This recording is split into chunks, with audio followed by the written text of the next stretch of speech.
എല്ലാ ഘട്ടത്തിലും ലോകത്താകെ ഉണ്ടായ മഹായുദ്ധങ്ങളിൽ പോലും യുദ്ധനീതി എന്ന ഒന്നുണ്ടായിരുന്നു. പക്ഷേ ഇവിടെ നാം കണ്ടത് ഈ പുനരധിവാസ പദ്ധതിക്കെതിരെ ഒരു തരത്തിലുള്ള വൈരനിര്യാതന ബുദ്ധിയോടെയുള്ള ചിലരുടെ ഇടപെടലുകളാണ്. അതില് ലോകത്ത് കാണുന്ന യുദ്ധനീതി പോലും കണ്ടില്ല. എത്ര ബൃഹത്തായ പ്രവർത്തനങ്ങളാണ് ഇതിൻ്റെ ഭാഗമായി ഇവിടെ നടന്നത് എന്നത് നാം അനുഭവത്തിലുള്ളതാണ്. എന്നാൽ ഒന്നുകൂടി ഓർക്കേണ്ടതാണ്. ഉരുൾപൊട്ടലുണ്ടായ ഘട്ടം അവരെ ആരെയും കാത്തു നിൽക്കാതെ നാടും നാട്ടുകാരും രക്ഷാപ്രവർത്തനത്തിലേക്ക് ഇറങ്ങുന്ന കാഴ്ച നാം കണ്ടു. അതോടൊപ്പം പോലീസ് മുതൽ സൈന്യത്തെ വരെ ദുരന്തബാധിത പ്രദേശങ്ങളിൽ എത്തിക്കുന്നതിന്, രക്ഷാപ്രവർത്തനങ്ങൾ ഏകോപിപ്പിക്കുന്നതിന് എല്ലാമുള്ള ശ്രമങ്ങൾ നടത്തി.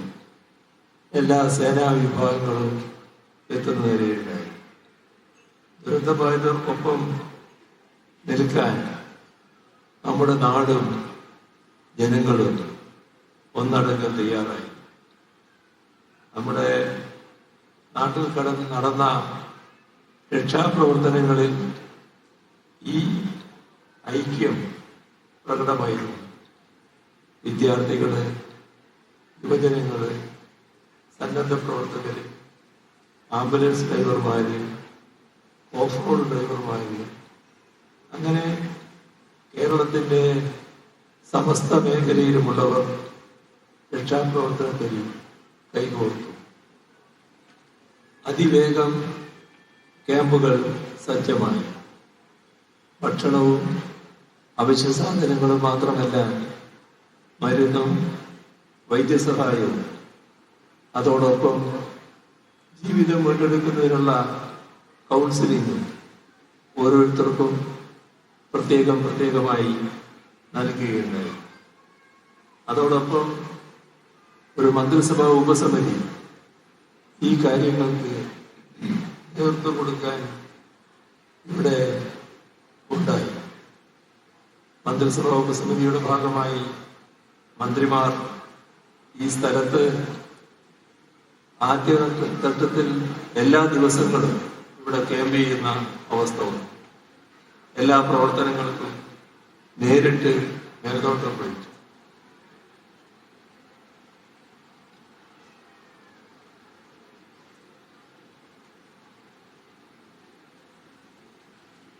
അതിന്റെ ഭാഗമായുള്ള വിശദമായ അവലോകന യോഗങ്ങൾ, ആ യോഗങ്ങളിൽ ആവശ്യമായ നിർദ്ദേശങ്ങൾ, അതിലുയർന്നു വരുന്ന നിർദ്ദേശങ്ങൾ കൃത്യമായി നടപ്പിലാക്കുക, ഇതെല്ലാം ഇതിന്റെ ഭാഗമായി നടക്കുകയും മരണപ്പെട്ടവരെ സംസ്കരിക്കുന്നതിനും കൃത്യമായ സംവിധാനങ്ങൾ, പുത്തുമലയിൽ തന്നെയുള്ള എസ്റ്റേറ്റ് ഭൂമി ദിവസങ്ങൾക്കുള്ളിൽ തന്നെ ഏറ്റെടുത്ത് അവിടെ ശ്മശാനം സജ്ജമാക്കി.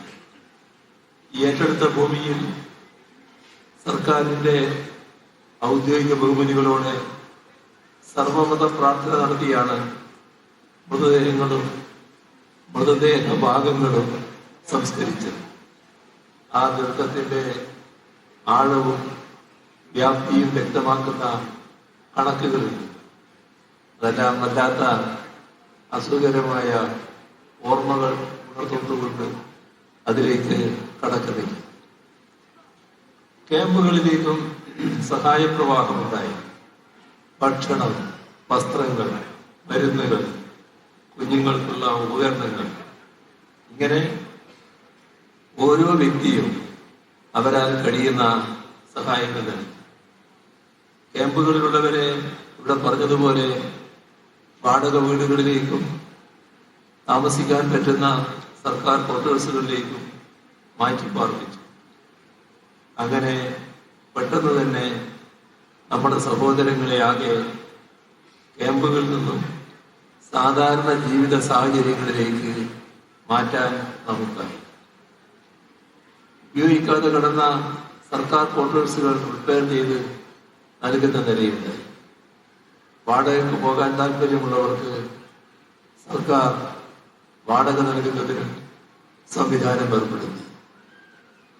ഒരു കുടുംബത്തിന് 6000 രൂപ വീതം അന്ന് മുതൽ ഇന്ന് വരെ ഇവിടെ പറഞ്ഞതുപോലെ ഈ വീടുകളിൽ കയറുന്നത് വരെ അത് മുഴുവൻ കുടുംബങ്ങൾക്കും നൽകുന്നതാണ്, നൽകി വരുന്നുണ്ട്, നൽകുകയും.